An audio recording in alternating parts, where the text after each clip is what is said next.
I'm pleased to introduce our next speaker, Guustie Alvarado. She's a glass artist, but also painter and writer. Originally from the Netherlands, but now lives and works in Tip City. She is going to tell us about her trip to Spain and the memories she collected there.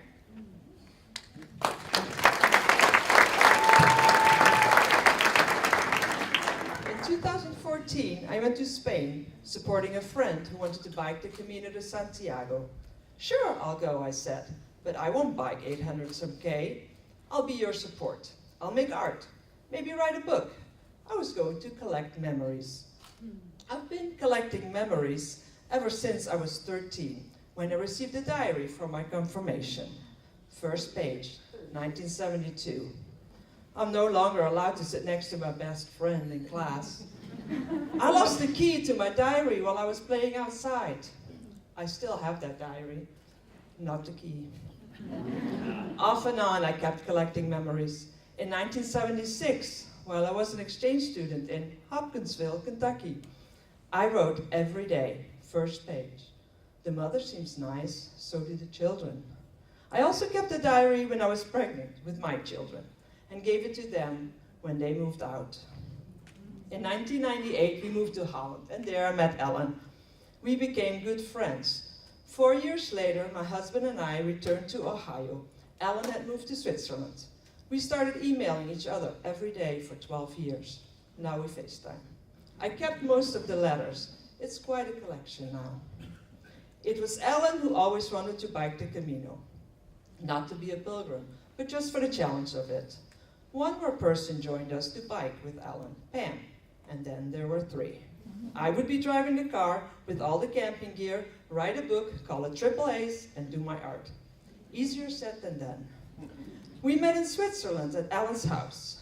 Ellen had collected all the camping gear for us. We took a day to pack up and put the bikes on top of the car. Then we drove to Saint-Jean-de-Pied in France, where we camped and where the bikers would start the Camino. They started right on the bridge where Martin Sheen also started in the movie The Way. I collected lots of pictures as they mounted their iron horses. They looked so professional in their biking outfits. Not me. I walked back to the campsite and made my first of many drawings. On the third day, I had finally collected the courage to sit on the Camino and paint. It was windy and my paper was trying to fly away.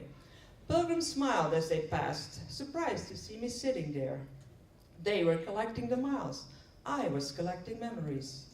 I also like to collect quotes like this one from Alfred Sisley.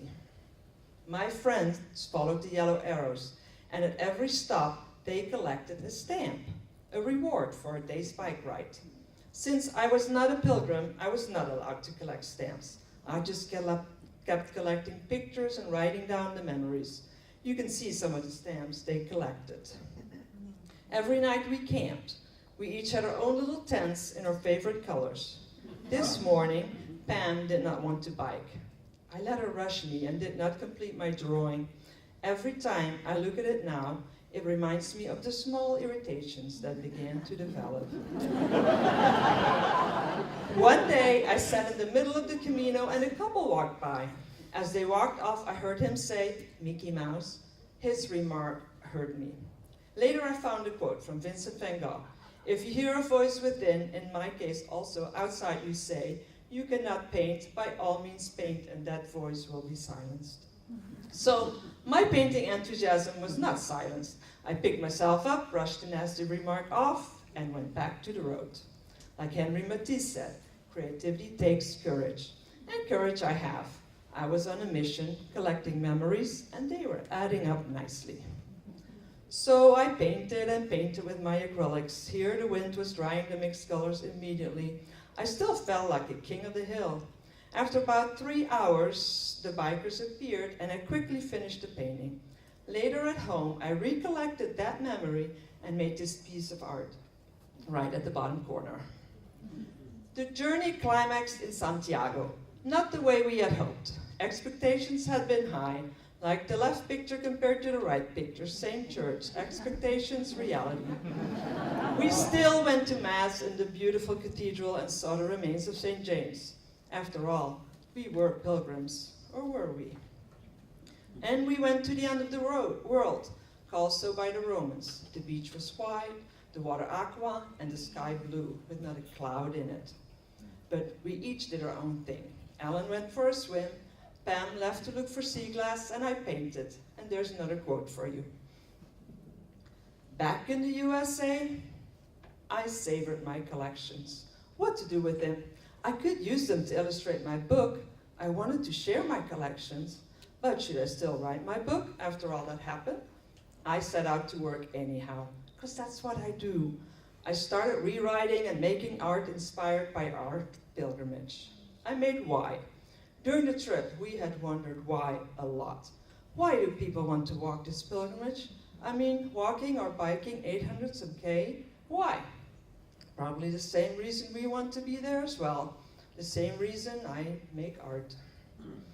Then I made Ode to Opa, my dad. I was inspired by that little church on top of a mountain. It had been exactly 6 months since my dad's death when I came upon it. My dad would have loved that church, with the Franciscan monks and the purple flowers growing out of the mortar.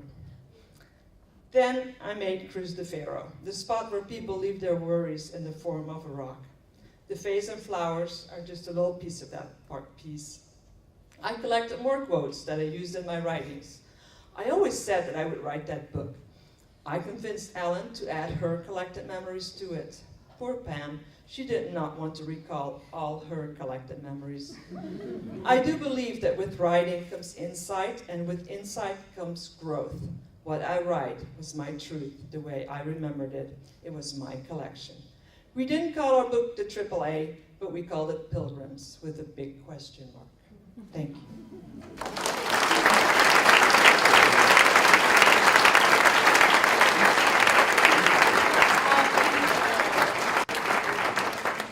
Beautiful photos and stories. Thank you for sharing with us.